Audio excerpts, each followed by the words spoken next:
Beliau satu-satunya wanita yang mendapatkan salam langsung daripada Allah Subhanahu wa taala. Kenapa demikian? Beliau wanita yang sangat istimewa. Tidak pernah terjadi di dunia seorang wanita yang setia kepada suaminya seperti Sayyidah Khadijah kepada Nabi Muhammad SAW. Pertama kali beliau kawin dengan Nabi Muhammad. Nabi Muhammad umurnya masih 25 tahun, belum diangkat menjadi Rasul. Maka apa yang diucapkan oleh Sayyidah Khadijah kepada Nabi Muhammad? Wahai Muhammad, engkau kini sudah menjadi suamiku. Maka mulai saat ini, rumahku ini rumahmu, hartaku hartamu, dan aku adalah budak perempuanmu. Beliau ucapkan yang semacam itu bukan cuma ucapan bualan, tapi dibuktikan semenjak beliau menjadi istri Nabi Muhammad, semua karirnya ditinggalkan, semuanya difokuskan kehidupannya hanya untuk Nabi Muhammad. Nabi Muhammad diberikan harta yang banyak, diberikan ini, sodakokan, dipinjamkan, silaturahmi, sampai ketika Nabi Muhammad diangkat menjadi seorang Nabi dan Rasul, beliau sudah tidak punya. Sampai suatu waktu di sela-sela dakwahnya Nabi Muhammad SAW, beliau pernah ketika masuk ke rumah Sayyidatuna Khadijah, Sayyidah Khadijah sedang menyusui Sayyidah Fatimah. Begitu dia melihat, tertegun matanya. Karena apa? Ternyata air susu yang diminum oleh Sayyidah Fatimah berwarna putih bercampurkan merah. Kenapa? Karena beliau sekeluarga Nabi Muhammad dengan Sayyidah Khadijah dan Sayyidah Fatimah tidak makan 3 hari 3 malam, sehingga tidak keluar lagi air susu yang berwarna putih. Di saat itulah Nabi Muhammad SAW meneteskan air mata, tertegun. Tapi setelah itu, seperti kebiasaannya, setelah selesai Sayyidah Fatimah diletakkan tidur, maka Nabi SAW seperti biasanya tidur di atas pangkuan Sayyidatuna Khadijah. Ketika dia tidur terlelap, tiba-tiba Sayyidah Khadijah meneteskan air mata yang menyebabkan Nabi Muhammad bangun karenanya. Ketika dia bangun, dia melihat Sayyidah Khadijah dalam keadaan menangis. Maka dia tanya, "Wahai Khadijah, engkau menyesal karena telah mengawini aku?" Apa jawabannya? "Tidak, wahai kekasih. Tidak, wahai kekasihnya Allah. Aku menangis karena dulu waktu aku kaya, karena dulu waktu aku berpengaruh, karena dulu waktu aku punya, aku kerahkan semua yang aku punya untukmu, untuk dakwamu. Sekarang aku tidak punya apa-apa. Aku yang membantumu, aku tidak punya apa-apa.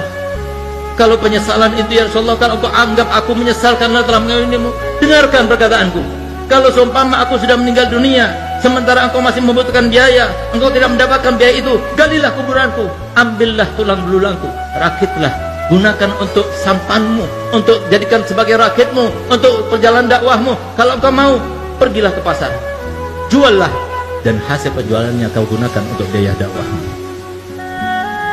Sayyidah Khadijah bukan cuma bualan saja. Sampai detik-detik akhir umurnya, ketika beliau dalam keadaan sakaratul maut, yang bahkan beliau tersenyum pun sudah tidak bisa, yang dengan kesaksian Nabi Muhammad dan sumpahnya Nabi Muhammad, "Demi Allah, seumur hidupku aku tidak pernah melihat Sayyidah Khadijah melakukan suatu tindakan, mengucapkan suatu ucapan yang membuat hatiku risau dan galau karenanya. Demi Allah, aku tidak pernah menginginkan sesuatu untuk dilakukan oleh Sayyidah Khadijah kecuali sebelum aku utarakan, beliau sudah melakukannya untukku."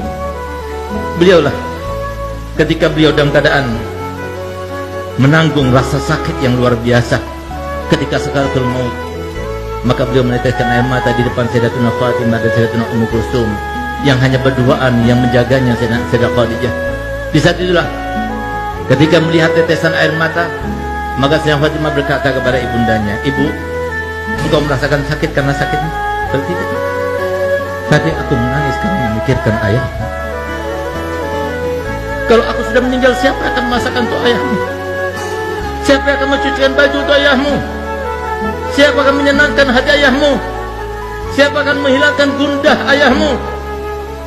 Maka Sayyidah Fatimah berkata, "Ibu, semua yang kau lakukan, aku akan melakukannya untuk ayahku." Subhanallah, sehingga pantas Sayyidah Fatimah dijuluki oleh ayahnya Ummu Abiha, ibu dari ayahnya sendiri. Setelah Sayyidah Khadijah meninggal dunia, semua yang dilakukan oleh Sayyidah Khadijah, semuanya dilakukan oleh Sayyidah Fatimah. Subhanallah, di saat-saat beliau sedang berkeluh kesah semacam itu, tiba-tiba terdengar suara ketukan yang sangat halus, tidak keras, tidak mengagetkan mereka. Begitu kedengaran suara ketukan yang sangat halus tersebut, maka langsung isi rumah itu Sayyidah Khadijah, Sayyidah Fatimah mengatakan, "Ayahmu datang, bangunkan aku, bangkitkan Sayyidah Khadijah duduk sudah tidak kuat, tapi minta pada Fatimah supaya ditopang dengan lututnya, supaya kelihatan seakan-akan dia duduk. Yang tadinya wajahnya bersenyum saja tidak bisa, dipaksakan untuk tersenyum. Sehingga ketika Nabi Muhammad datang melihat Sayyidah Khadijah dalam keadaan semacam itu, dikiranya oleh Nabi Muhammad Sayyidah Khadijah dalam keadaan sudah baik, sudah enakan. Maka Nabi Muhammad, kalau begitu aku akan meneruskan dakwahku. Dia keluar kembali. Setelah keluar beberapa langkah ke depan, tiba-tiba Sayyidah Fatimah membuka lagi pintunya dan memanggilnya, Abah, Abah, ibu sudah meninggal dunia. Sampai detik-detik akhirnya tidak mau melihat Nabi SAW dalam keadaan risau. Inilah akhlak ahlul bait. Ini akhlak yang diajarkan Nabi Muhammad SAW kepada anaknya, kepada istrinya. Semuanya berkorban untuk apa? Meraih ridho